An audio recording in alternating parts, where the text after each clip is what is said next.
मिस्र में एक मशहूर हकीम था जिसकी शोहरत दूर दूर तक फैली हुई थी। कहा जाता था कि वो किसी मरीज को देखे बगैर, उसका हाथ पकड़े बगैर सिर्फ एक रस्सी के जरिए उसकी बीमारी की तशखीस कर सकता था।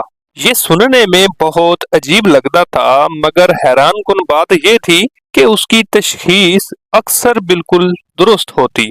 हकीम के पास रोजाना दर्जनों मरीज आते, हर कोई उसके जादुई तरीके से मुतासिर होता। वो एक लंबी रस्सी निकालता, उसका एक सिरा मरीज के हाथ में देता और दूसरा सिरा खुद पकड़कर सूंघने लगता। कुछ लम्हे बाद वो आंखें बंद करता, गहरी सांस लेता और फिर बीमारी का नाम बता देता। अगर किसी को बुखार होता तो वो कहता, तुम्हारे जिस्म में हिद्दत ज्यादा है, तुम्हें बुखार है। अगर किसी को मैदे का मसला होता तो वो कहता, तुम्हारी सांस में तेजाबियत है, तुम्हें मैदे की खराबी है। पुराने जमाने के तबीब गैर मामूली बसीरत और मुशाहिदे की बेपनाह सलाहियत रखते थे। वो महज किसी के चलने, बोलने या चेहरे के तासरात से अंदाजा लगा लेते कि वो किस बीमारी या परेशानी में मुब्तला है। अगर कोई उनके पास बगैर कुछ कहे बैठ जाता तो वो उसकी खामोशी, सांस के अंदाज और आंखों की चमक से भी उसकी कैफियत भांप लेते। उनका इल्म सिर्फ जिस्मानी बीमारियों तक महदूद नहीं था, बल्कि वो इंसानी नफ्सियात के भी माहिर होते थे। वो मरीज को दवा देने के साथ साथ उसकी बीमारी की असल वजह भी समझाते, ताकि वो मुस्तकबिल में मोहतात रहे। यही वजह थी कि लोग उन पर अंधा एतमाद करते और दूर दराज इलाकों से इनके पास इलाज के लिए आते। वो न सिर्फ जिस्मानी बल्कि जहनी दबाव, खौफ और गम की वजूहात को भी पहचान कर उनका हल बताते थे। यही हिकमत दानाई और मुशाहिदा उन्हें सिर्फ तबीब ही नहीं बल्कि दानिश्वर और रूहानी रहनुमा भी बनाता था, जिनकी मिसालें आज भी दी जाती हैं। बहरहाल मिस्री हकीम का सिलसिला यूं ही चलता रहा और देखते ही देखते हकीम की शोहरत पूरी सल्तनत में फैल गई। जब किसी मरीज को कोई पेचीदा बीमारी लाहक होती तो लोग कहते, उसे हकीम साहब के पास ले जाओ, वो तो हवा में सूंघ कर ही बीमारी बता देते हैं। ये सब सुनकर सुल्तान हैरान रह गया। वो सोचने लगा कि आखिर ये कैसे मुमकिन हो सकता है। क्या वाकई ये हकीम कोई खास इल्म रखता है या फिर ये कोई चालाकी कर रहा है? सुल्तान ने फैसला किया कि वो इस हकीम की हकीकत जान कर रहेगा। अगर हकीम वाकई सच्चा है तो वो इसकी इज्जत करेगा, और अगर ये सब फ्रॉड हुआ तो फिर उसे सख्त सजा दी जाएगी। चुनांचे सुल्तान ने अपने दरबारियों को बुलाया और मशवरा किया कि इस हकीम का इम्तिहान कैसे लिया जाए। दरबारियों ने कई तरकीबें सोची, मगर आखिर में एक खास तरकीब तय की गई। सुल्तान के महल में एक ज़हीन और चालाक खातून थी, जो न सिर्फ खूबसूरत थी बल्कि मर्दों जैसी आवाज और चाल ढाल भी रखती थी। उसे मर्दाना लिबास पहनाया गया, सर पर पगड़ी बांधी गई और यूं वो एक नौजवान मर्द लगने लगा।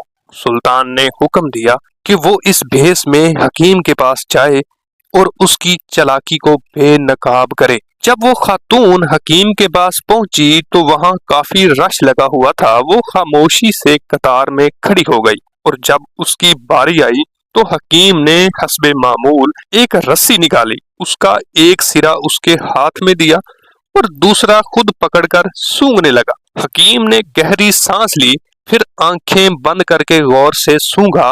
अचानक उसके चेहरे के तासरात बदल गए। उसने आंखें खोलकर हैरत से उस नौजवान मर्द की तरफ देखा और मुस्कुराते हुए बोला, वाह भाई, तुम्हारी बीमारी तो बड़ी अनोखी है। वो खातून जो मर्द के रूप में थी, दिल ही दिल में खुश हो रही थी कि हकीम अब गलत तशखीस करेगा और यूं पकड़ा जाएगा। मगर अगले ही लम्हे हकीम ने जो कहा वो सबको हैरान कर गया। ये नौजवान बीमार नहीं बल्कि मां बनने वाली है। ये सुनते ही वहां मौजूद हर शख्स हक्का बक्का रह गया।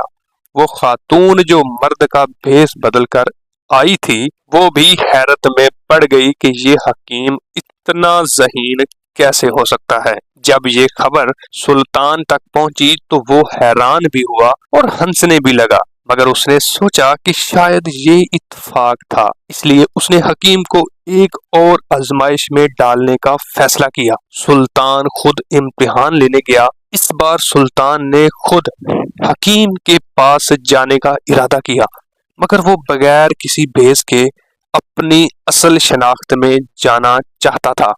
वो देखना चाहता था कि आया हकीम वाकई होशियार है या ये सब कोई जादुई चालाकी है। जब सुल्तान हकीम के पास पहुंचा तो हकीम ने उसे देखकर झुककर सलाम किया। सुल्तान ने मुस्कुराते हुए कहा, हकीम साहब, मैं आपकी जहानत का इम्तिहान लेना चाहता हूँ। हकीम ने अदब से कहा, बादशाह सलामत, मैं आपके हर इम्तिहान के लिए तैयार हूँ, बस मुझे वही रस्सी दीजिए ताकि मैं आपकी बीमारी का हाल बता सकूं। सुल्तान ने चालाकी दिखाने के लिए एक अजीब काम किया। उसने रस्सी का एक सिरा अपने दाएं हाथ में पकड़ा और दूसरा सिरा अपने बाएं हाथ में दे दिया, यानी वही रस्सी सुल्तान के दोनों हाथों में थी। हकीम ने हमेशा की तरह रस्सी का दूसरा सिरा पकड़कर सूंघना शुरू किया, मगर जैसे ही उसने सांस ली उसके चेहरे का रंग बदल गया।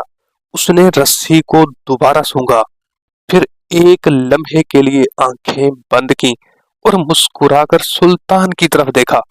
फिर वो आहिस्ता से झुका और कहा, बादशाह सलामत, इस बार मामला बड़ा निराला है। जो रस्सी मेरे हाथ में है उसका दूसरा सिरा किसी और के हाथ में होना चाहिए था, मगर यहाँ तो ये रस्सी आपके अपने ही हाथ में है।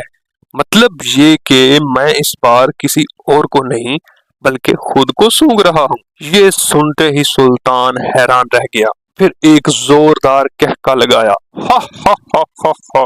दरबार में मौजूद हर शख्स हकीम की जहानत पर अश अश कर उठा। सुल्तान ने न सिर्फ हकीम की चालाकी को तस्लीम किया बल्कि उसे शाही तबीब मुकर्रर कर दिया। अब हकीम बादशाह के दरबार में एक मुअज़्ज़ज़ मकाम रखता था और उसकी शोहरत मजीद बढ़ गई। ये कहानी हमें सबक सिखाती है कि हकीकी जहानत और इल्म किसी भी चालाकी को शिकस्त दे सकता है। जो लोग अपनी अकल और फहम को सही तरीके से इस्तेमाल करते हैं वो हमेशा कामयाब होते हैं। नाजरीन, ये वाली स्टोरी आपको कैसी लगी कमेंट्स में जरूर बताएं। लाइक और शेयर करें, मेरे चैनल को सब्सक्राइब करें। जज़ाकल्लाहु खैरन।